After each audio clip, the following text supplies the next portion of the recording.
Madame, Monsieur, bonjour et bienvenue dans ce nouveau numéro de notre magazine en direct de la rédaction du mois d'avril. Un numéro spécial approbation des comptes 2015 qui se déroulera en deux parties. Une partie juridique en compagnie de Monica Zeliga, missionnée par nos experts de la rédaction juridique pour faire le tour des nouveautés à prendre en compte pour bien tenir cette assemblée. Et une partie fiscale avec Marie-Christine Martini qui fera un point sur le régime fiscal des dividendes attribués à la suite de cette assemblée.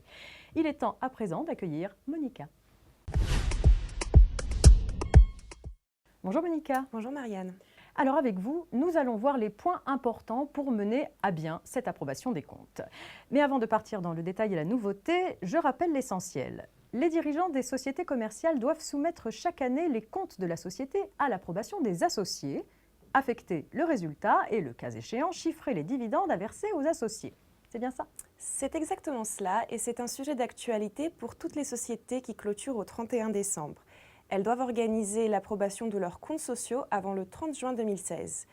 Dans les faits, comme le formalisme est assez lourd, notamment dans les sociétés anonymes, il faut anticiper et préparer dès maintenant l'assemblée annuelle, notamment les documents à communiquer aux associés et le cas échéant au commissaire aux comptes.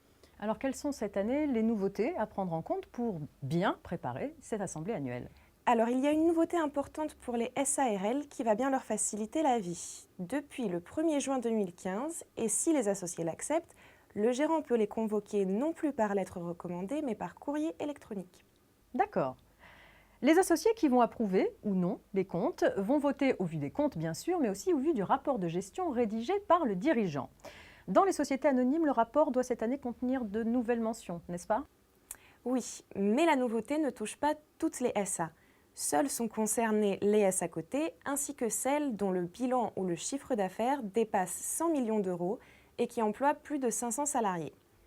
Ces sociétés doivent inclure cette année des informations sur les engagements sociétaux en faveur de l'économie circulaire, en plus de ceux déjà exigés en matière de développement durable, en faveur de la lutte contre les discriminations et en faveur de la lutte contre le gaspillage alimentaire.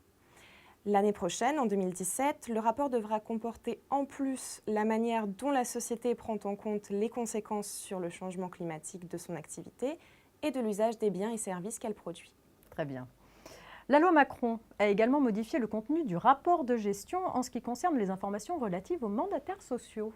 Oui, le rapport de gestion doit informer les actionnaires des rémunérations et les avantages dont bénéficient les mandataires sociaux. La loi Macron y ajoute désormais les engagements de retraite et autres avantages viagés. Toutes les sociétés sont-elles ici concernées? Non, seules les sociétés cotées, encore une fois, sont visées. Très bien. Jusqu'à quel degré de précision ces informations doivent-elles être données? Alors, le décret d'application exige des informations extrêmement précises. Pour vous donner une idée, le rapport de gestion doit préciser notamment les modalités de financement par la société, le montant estimatif de la rente à la date de clôture de l'exercice, mais aussi les charges fiscales et sociales à la charge de la société. Toutes les sociétés commerciales dotées d'un commissaire aux comptes doivent aussi fournir aux associés des informations sur les délais de paiement. Oui, alors en effet, il y a du nouveau sur ce point. Mais attention, l'entrée en vigueur des nouvelles exigences posées par la loi en matière de délai de paiement est différée. Les sociétés donneront donc cette année encore une information sur la seule décomposition à la clôture des 2 derniers exercices, du solde des dettes à l'égard des fournisseurs par date d'échéance. Donc la modification, c'est pour l'année prochaine. Oui, le rapport de gestion relatif au compte 2016 devra comporter des mentions relatives au délai de paiement des fournisseurs et également au délai de règlement des clients à la clôture de l'exercice. Il s'agira du nombre et du montant total hors taxe des factures non réglées à la date de clôture de l'exercice et dont le terme est échu. Ces montants seront ventilés par tranche de retard. Le pourcentage des retards par rapport à l'enveloppe globale des achats et des ventes devra également être indiqué. Ces informations devront faire l'objet d'une attestation du commissaire aux comptes. Très bien. Passons maintenant au processus d'approbation des comptes lui-même. Monica, à vous. En résumé, les dirigeants arrêtent d'abord les comptes et l'inventaire et, le cas échéant, les comptes consolidés, puis préparent le dossier en vue de la convocation de l'Assemblée. Ils établissent l'ordre du jour, rédigent le rapport de gestion dont nous venons de parler et éventuellement le rapport de gestion du groupe, ainsi que le texte des résolutions. Si la société a un commissaire aux comptes, les dirigeants doivent sans doute veiller à son information. Bien sûr, à propos des conventions réglementées, il faut rappeler que le président du conseil d'administration d'une société anonyme, il doit depuis le 1er juin 2015 communiquer au commissaire aux comptes les motifs justifiant l'intérêt pour la société de chaque convention autorisée.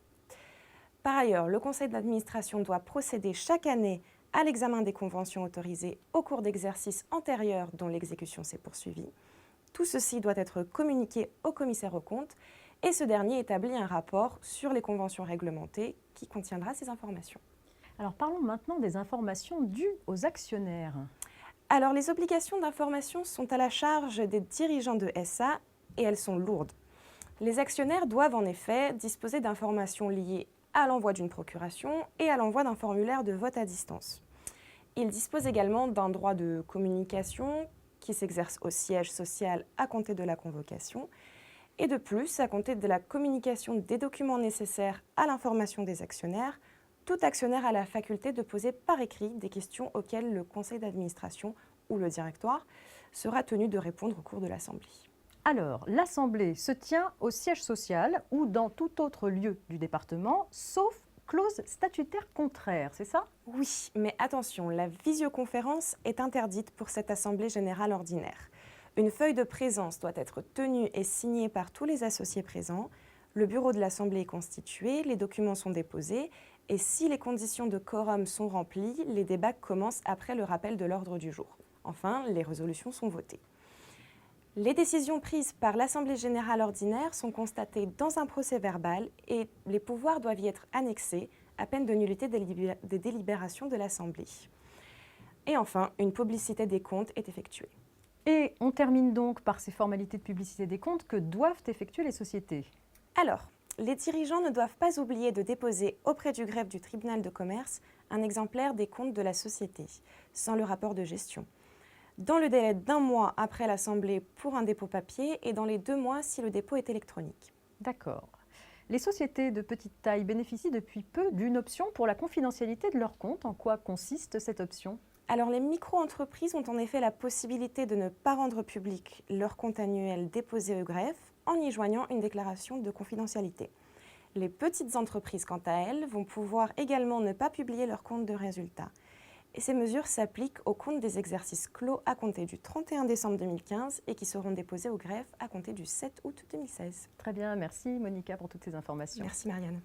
Et nous invitons nos abonnés à consulter les dossiers complets relatifs à l'approbation des comptes sociaux 2015 qui vont être publiés pour chaque type de société dans nos prochains feuillets hebdomadaires. J'accueille maintenant Marie-Christine Martini pour la partie fiscale. Bonjour Marie-Christine. Bonjour Marianne. L'Assemblée, après avoir approuvé les comptes de l'exercice, peut constater l'existence de sommes distribuables. Elle détermine alors la part attribuée aux associés ou actionnaires sous forme de dividendes. Cette approbation des comptes, la constatation de l'existence de sommes distribuables et la détermination de la part qui est attribuée à chaque associé ont pour conséquence de donner aux dividendes leur existence juridique.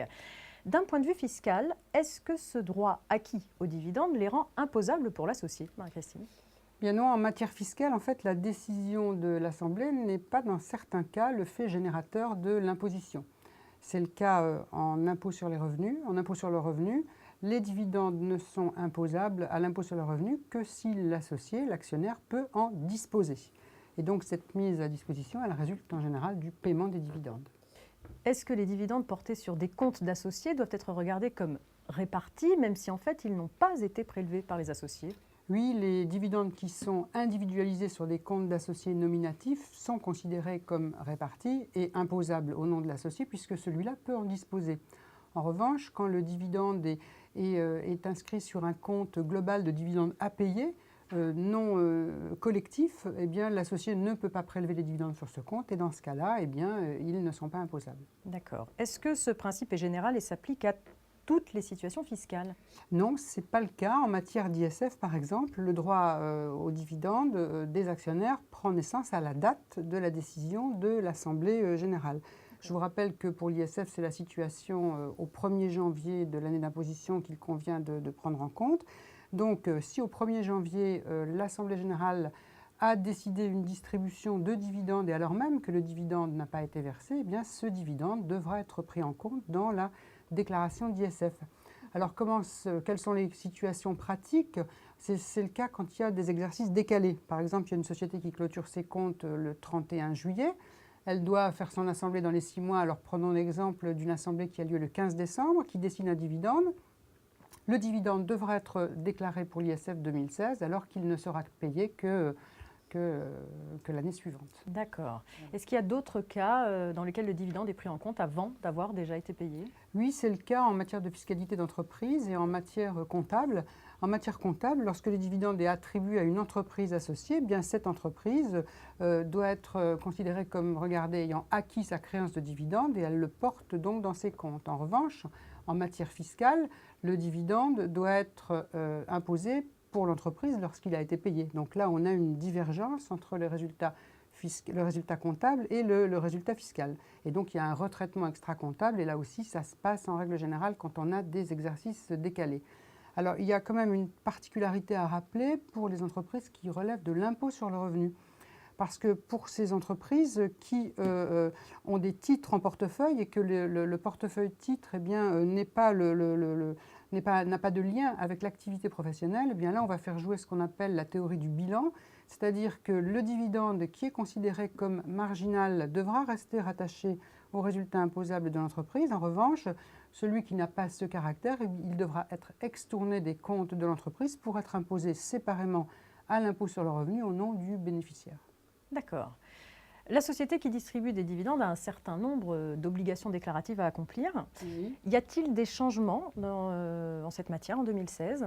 Non, c'est une bonne nouvelle. Il n'y a pas de changement en 2016, mais en fait, comme les obligations sont quand même assez importantes, on peut peut-être les rappeler brièvement. Allons-y. Alors, d'abord, les rapports qui sont présentés, les propositions de résolution qui sont soumises aux assemblées générales, puisque c'est notre sujet, en vue de l'affectation des résultats, doivent mentionner le montant des dividendes qui ont été distribués au cours des 3 exercices précédents. Et puis, il faut préciser si le montant distribué a bénéficié ou pas de l'abattement de 40%. L'abattement de 40%, c'est l'abattement qui est effectué par les personnes physiques sur le montant des dividendes perçus pour leur imposition à l'impôt sur le revenu. Donc la décision de l'Assemblée doit préciser si les dividendes sont ou non éligibles à l'abattement. En général, les dividendes qui résultent d'une distribution régulière sont éligibles à l'abattement. Ensuite, on rappelle que la société doit s'acquitter d'une contribution additionnelle à l'impôt sur les sociétés sur le montant des distributions, que cette contribution est de 3% et qu'elle doit être acquittée au moment du versement de l'acompte d'impôt sur les sociétés qui suit la mise en paiement du dividende. Troisième type d'obligation, si la société a la qualité d'établissement payeur du dividende, c'est-à-dire que c'est elle qui assure le paiement du dividende, eh bien, elle doit appliquer des prélèvements à la source. Elle doit appliquer d'abord un prélèvement à la source de 21% pour les revenus qui sont distribués aux contribuables personnes physiques qui sont fiscalement domiciliés en France, sauf cas de dispense, mais là, bon, je ne veux pas rentrer dans les détails. Et puis, elle doit également prélever les prélèvements sociaux. Alors, les sommes qui sont prélevées à la source, donc le prélèvement de 21% et les prélèvements sociaux, bien, la société doit les déclarer et doit les verser au Trésor public, bien évidemment, sur une déclaration qui porte un numéro 2777 ou 2777D, et ce versement doit intervenir dans les 15 premiers jours du mois qui suit le paiement du dividende.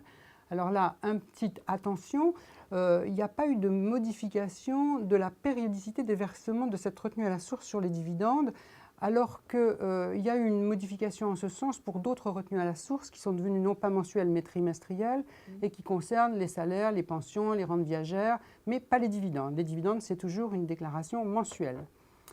Et puis, pour être tout à fait complète, on va terminer en disant que, bien évidemment, les dividendes doivent être portés sur l'imprimé fiscal unique qui est souscrit le 15 février de l'année suivante, et puis qui doivent également être portés sur la déclaration de résultats de la société, la déclaration 2065. Très bien, merci. J'aimerais revenir sur un point. Lors de votre présentation des mesures de la loi de finances rectificative pour 2015, vous nous avez expliqué que pour les distributions mises en paiement à compter du 1er janvier 2016, une clause anti-abus a été instituée.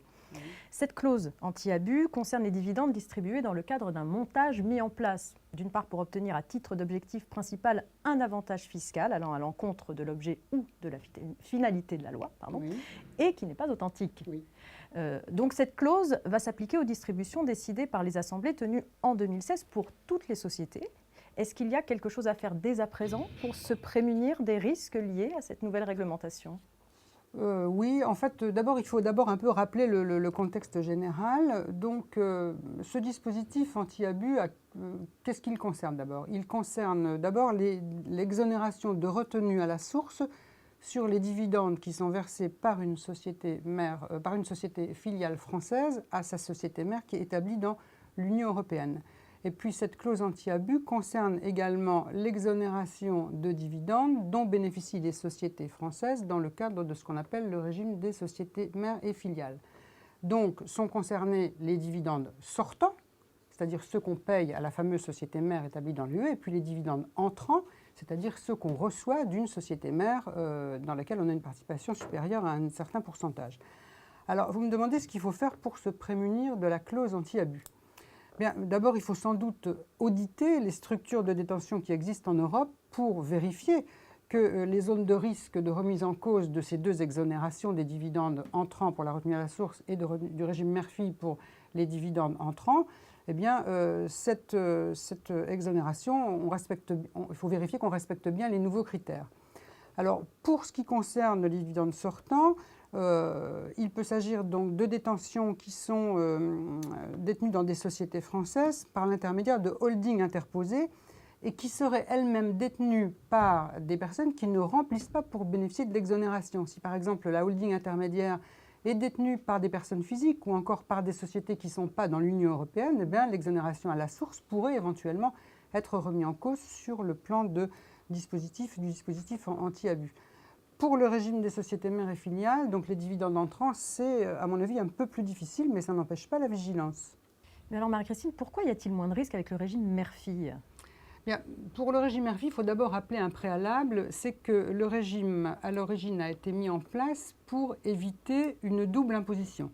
D'abord, l'imposition des bénéfices de la société à l'impôt sur les sociétés, la société qui réalise les bénéfices, et puis d'autre part, la distribution, l'imposition à l'impôt sur le revenu ou à l'impôt sur les sociétés de la société bénéficiaire de la distribution. C'est pour la raison pour laquelle on a créé cette exonération du régime mère-fille. Alors, pour la mise en œuvre du dispositif anti-abus, il va falloir que l'administration établisse que le montage qui était mis en place va à l'encontre de l'objet ou de la finalité du régime. Donc le montage va donc au-delà de l'élimination de la double imposition. Et puis ce n'est pas tout, il va falloir également démontrer que le montage n'a pas été mis en place pour des motifs économiques valables, donc qui reflètent une réalité économique. Donc alors là encore, les montages litigieux devraient essentiellement concerner les sociétés holding. Quand elles sont mises en place pour s'interposer entre une société qui pourrait bénéficier de l'avantage. Alors on pourrait penser à un montage qui permettrait d'obtenir plus que l'élimination de la double imposition dont on a parlé tout à l'heure. Par exemple, si une société crée une holding qui s'endette pour acquérir les titres d'une société et puis on crée entre ces deux sociétés, la mère et la filiale, une intégration fiscale. Et dans cette intégration fiscale, on déduit les intérêts d'emprunt. Eh bien, dans ce cas-là, effectivement, on pourrait imaginer que ça pourrait être constitutif d'un montage. Mais en même temps, il faudra démontrer que ce type d'opération n'est pas justifié par une réalité économique. Alors, les holdings qui sont de véritables outils de gestion d'un patrimoine ou encore les holdings qui sont mis en place dans le cadre de LBO, eh bien ceux-là, il n'y a pas de problème. Ils pourront apporter la preuve que l'opération est justifiée par des circonstances économiques. Mais en même temps, on se rend bien compte que la clause anti-abus, elle laisse quand même une large part à l'interprétation. Et donc, il est vraiment à craindre qu'elle se révèle finalement pour les entreprises un facteur d'insécurité juridique, et d'où l'intérêt d'anticiper les contentieux et de reconstituer une documentation et donc de revisiter un petit peu la situation. D'accord, très bien. Merci Marie-Christine pour Marianne. toutes ces précisions. À bientôt. À bientôt. C'est la fin de ce magazine spécial approbation des comptes 2015. Merci de votre attention. Prochain rendez-vous avec les experts du groupe Revue Fiduciaire dans un mois. Et d'ici là, bien sûr, l'info continue toutes les semaines sur notre Web TV avec le JT, votre rendez-vous quotidien d'actualité juridique. À bientôt.